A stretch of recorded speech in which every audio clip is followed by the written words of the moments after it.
Hello friends, welcome to Himalaya education scope. Friends, आज यहाँ पे जो executive officer and tax revenue inspector का जो पेपर हुआ था 26 नवंबर को, तो इसका मैं जो है सॉल्यूशन लेके आ रखा हूँ। और ये जो सॉल्यूशन है फ्रेंड्स, ये मैंने अपनी तरफ से संभावित सॉल्यूशन लेके आ रखा हूँ। तो आप जो है अगर कोई भी आंसर आपको थोड़ा भी इसमें त्रुटि लगती है तो उसका आंसर आप कमेंट बॉक्स कर सकते हैं। यहाँ पे जो क्वेश्चन है 1 से 100 तक के सभी क्वेश्चन मैंने लिए हुए हैं। पेपर जो है इजी टू मॉडरेट पेपर है, तो आप लोग जो है आपके कितने आंसर सही हुए तो आप कमेंट बॉक्स कर सकते हैं। सबसे पहला क्वेश्चन है, बगुला भगत होना इस मुहावरे का अर्थ है। तो ये हो जाएगा answer number option number C, पाखंडी होना। आंख के अंधे गांठ के पूरे लोकोक्ति का अर्थ है यह मूर्ख धनवान। सही विकल्प का चयन करके अधूरी लोकोक्ति को पूरा कीजिए। यह है जहां देखी तवा परात वहीं गुजारी सारी रात। पट्टी पढ़ाना तो ये हो जाएगा बुरी राय देना। कुआं खोदना मुहावरे का अर्थ है हानि पहुंचाने का यत्न करना। 3 लोक से मथुरा न्यारी लोकोक्ति का सही अर्थ है सबसे निराला। आधा तीतर आधा बटे लोकोक्ति का अर्थ है अनमेल वस्तुओं का मिश्रण। जब वाक्य लिखते समय कोई ऐसा पद जो उस वाक्य में आना आवश्यक है उसे लेकिन लिखने से छूट जाए तो उसे लिखने के लिए किस चिन्ह का प्रयोग करते हैं। तो ये हो जाएगा ऑप्शन नंबर सी, हंस पद। द्वंद्व समास के पदों के बीच प्राय इनमें से किस विराम चिन्ह का प्रयोग होता है। तो ये होता है विराम चिन्ह जो द्वंद्व समास के बीच में होता है, तो जो छोटा वाला चिन्ह होता है उसका प्रयोग किया जाता है। 2 से अधिक समान स्तरीय पदों में अलगाव दिखाने के लिए कौन से विराम चिन्ह का प्रयोग किया जाता है। तो अल्प विराम का। इनमें से विवरण चिन्ह है तो ये है ऑप्शन नंबर बी। अशुद्ध वर्तनी वाला शब्द है तो अशुद्ध हो जाएगा स्वादिष्ट। ये क्या है, स्वादिष्ट है तो स्वादिष्ट होगा। आध्यात्मिक है, जटायु है और कलयुग है, तो ऑप्शन नंबर बी जो है गलत हो जाएगा, अशुद्ध शब्द है। चट मंगनी पट ब्याह लोकोक्ति का अर्थ है तत्काल कार्य होना। ओधो का लेना न माधो का देना, तो इसका अर्थ हो जाएगा किसी से कोई मतलब न रखना। एक आंख से देखना मुहावरे का सही अर्थ है सबको समान मानना। निम्नलिखित में से जातिवाचक संज्ञा है तो ये हो जाएगी गाय। राम का कोट काला है तो ये है विधेय विशेषण। राम बहुत तेज विद्यार्थी है तो कैसा है, बहुत तेज है तो ये हो जाएगा बहुत। निम्नलिखित में से किस वाक्य में क्रिया का अकर्मक रूप में प्रयोग हुआ है तो ये हुआ रस्सी ऐंठती है। पानी शब्द इनमें से किस क्रिया का उदाहरण है, यह है द्रव्यवाचक। कर्म कारक का विभक्ति चिन्ह है, यह है को। इनमें से किस शब्द का प्रयोग हमेशा एक वचन में होता है, ये होता है सोना। अमेरिका ने तालिबान का विरोध किया तो इस वाक्य में कौन सा भूतकाल का कौन सा उपभेद है, यह है संदिग्ध। निम्नलिखित में से पुल्लिंग शब्द है, यह है चंद्रमा। वह चोर से डरता है वाक्य में कौन सा कारक है, यह करण कारक। निम्नलिखित में से गुणवाचक विशेषण से युक्त है, यह है बलवान शरीर। किस वाक्य से वर्तमान काल का बोध होता है, यह है दिन रात परिश्रम करने वाला छात्र ही परीक्षा में उत्तीर्ण होता है। शब्दों का संक्षिप्त रूप लिखने के लिए प्रयुक्त होने वाला चिन्ह है तो यह है लांघव चिन्ह। जो कमाएगा वही खाएगा वाक्य में सर्वनाम का कौन सा भेद उपयुक्त है, यह है संबंधवाचक सर्वनाम। जो सो ये सभी संबंधवाचक के संबंधवाचक के चिन्ह है। मानव सबसे निर्मित है यह है मानसिक। निम्नलिखित में से किस वाक्य में सार्वनामिक विशेषण का प्रयोग नहीं हुआ है, तो यह आप आजकल कहाँ रहती हैं। अगला क्वेश्चन, निम्नलिखित में से कौन सी ध्वनि कंठ नहीं है, तो ये नहीं है, ई नहीं है। इनमें से लुंठित व्यंजन कौन सा है, तो यह है र। परकंपित हो गया र और लुंठित हो गया र। इनमें से कौन सा व्यंजन महाप्राण है, तो भ हो गया। इनमें से असत्य कथन है तो अनुनासिक पृथक ध्वनि है, तो ये हो जाएगा ऑप्शन नंबर सी। इनमें से अघोष है तो यह है थ।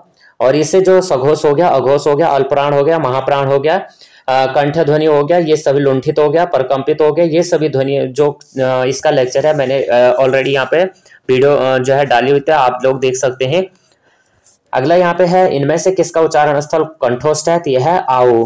इनमें से महाप्राण व्यंजन नहीं है तो यह नहीं है म। इनमें से अल्पप्राण व्यंजन नहीं है तो यह है घ। इनमें से ओंठों के स्पर्श से बोले जाने वाले वर्ण है तो यह है उ और प वर्ग। दंत्य ध्वनि है तो त। इनमें से मूल स्वर नहीं है तो यह है ए। इनमें से तद्भव शब्द कौन सा है तो यह है अवध। इनमें से संकर शब्द नहीं है तो यह नहीं है टेलीफोन। टेलीफोन जो है अंग्रेजी वर्ड है। स्वर रहित अथवा स्वर सहित व्यंजन को कहते हैं तो वर्ण। इनमें से वर्ण नहीं है तो यह है संघर्षी। वह वर्ण नहीं है तो वह वर्ण नहीं है, संघर्षी नहीं है, अंतस्थ है, दंत वर्ण औष्ठ है और अर्ध स्वर है लेकिन संघर्षी नहीं है। इनमें से संयुक्त स्वर कौन सा है तो यह है आऊ। इनमें से महाप्राण ध्वनि है तो यह है छ। निम्नलिखित में से कौन एक आगत विदेशी शब्द नहीं है तो यह नहीं है थैला। इनमें से कौन सा शब्द विदेशज नहीं है तो यह है मदद। परिकूट का तद्भव रूप है तो यह है परकोटा। इनमें से देशज शब्द है तो यह है तेंदुआ। चे प्लस अन में कौन सी संधि है तो यह है अयादि संधि। आजन में कौन सा समास है तो यह है अव्ययीभाव समास। प्रत्येक शब्द में उपसर्ग है तो यह है प्रति। हिंदीतर में प्रयुक्त प्रत्यय है तो यह है इतर। जिस समास में अंतिम पद प्रधान होता है उसे कहते हैं तत्पुरुष समास। उच्चारण शब्द का संधि विच्छेद है उत प्लस चारण। आप प्रत्यय का योग हुआ है तो ये हुआ है मिलाप। किस एक शब्द में प्रत्यय का अशुद्ध प्रयोग हुआ है तो यह है बलमती। तत्पुरुष समास से संबंधित शब्द नहीं है तो ये नहीं है प्रतिमान नहीं है। स्वागत शब्द में कौन सा उपसर्ग है तो यह है शु। इनमें से कौन सा शब्द तत्सम नहीं है तो ये नहीं है गयंद। इनमें से तत्सम शब्द नहीं है तो ये नहीं है मक्खी नहीं है, मक्खी का होगा मक्षिका। तत्सम शब्द वत्स का इनमें से कौन सा तद्भव रूप नहीं है तो ये नहीं है बाखर। विदेशी शब्द है तो यह है कुश्ती। निकम्मा का विपरीतार्थक हो जाएगा कर्मठ। शिव का पर्यायवाची होगा यहाँ पे अद्रिजा। इनमें पर्यायवाची होगा अद्रिजा। और यहाँ पे ऐहिक का पर्यायवाची हो जाएगा पारलौकिक। यहाँ पे थोड़ा लौकिक नहीं है, पारलौकिक हो जाएगा। वृक्ष का पर्यायवाची शब्द नहीं है, ये नहीं है। तड़ाग नहीं है, तड़ाग होता है तालाब का। इनमें से स्तुति का हो जाएगा निंदा। परा का विलोम शब्द है अपरा। अनेकार्थ शब्द अक्षर का इनमें से एक अर्थ नहीं है तो हनुमान नहीं है। अनेकार्थ शब्द हरि का जो है इन हो जाएगा, हरि का जो इनमें से अर्थ हो जाएगा प्राण। सुरति सम भिन्नार्थ शब्द युग्म नहीं है तो यह है अमोद प्रमोद। निर्माण निर्वाण सुरति सम भिन्नार्थक शब्दों का अर्थ है बनाना और मोक्ष। अतल का सर्वाधिक उपयोग सुरति भिन्नार्थी शब्द है अतुल। नाग शब्द से निम्नलिखित में से कौन सा अर्थ धोतित नहीं होता है तो यह है संख्या। इनमें से कौन सा शब्द जलज का समानार्थी है तो यह है कुशेष्य। पतंग शब्द निम्नलिखित में से किसके अर्थ का द्योतक नहीं है तो ये नहीं है सर्प का। सर्प का पर्यायवाची शब्द नहीं है तो नहीं है हमें बताना है ब्याल। द्रौपदी का पर्यायवाची नहीं है तो ये नहीं है सुभद्रा नहीं है। पांचाली है कृष्णा यज्ञसेनी है। दर्पण का पर्यायवाची है दामिनी। ज्वार का विलोम शब्द हो जाएगा भाटा। किसी को भी जीतने की चाह या जिज्ञासा। बिना बुलाए हुए को अनाहुत। रात और संध्या के बीच की बेला यह है गोधुली। और वर्तनी की दृष्टि से अलौकिक जो है सही शुद्ध शब्द है। और इससे शुद्ध वर्तनी वाला शब्द है यह है कृषांगी। वर्तनी की दृष्टि से शुद्ध शब्द है ऐतिहासिक। इनमें से वर्तनी की दृष्टि से अशुद्ध शब्द है यह है उऋण। शुद्ध वाक्य है यह है सभी सदस्य अपनी राय दें। निम्नलिखित में से शुद्ध वाक्य है अनेक बार देख चुका हूं। इनमें से अशुद्ध वाक्य कौन सा है, यह निराशा की किरणें छाई हुई हैं या छाई हैं। इनमें से अशुद्ध वाक्य कौन सा है, यह वह स्त्री अपराधी है या अपराधीन है। इनमें से किस शब्द की वर्तनी अशुद्ध है, यह है वर्ण की। निम्नलिखित में से किस शब्द में मुद्रा का अर्थ समाहित नहीं है, यह है मदिरा। निशाचर का अर्थ समाहित नहीं है, यह है निशान में। क्षण भर में नष्ट होने वाला वाक्यांश के लिए एक उपयुक्त शब्द है, यह है क्षणभंगुर। जिस स्त्री को उसके पति ने छोड़ दिया है वो है परित्यक्ता।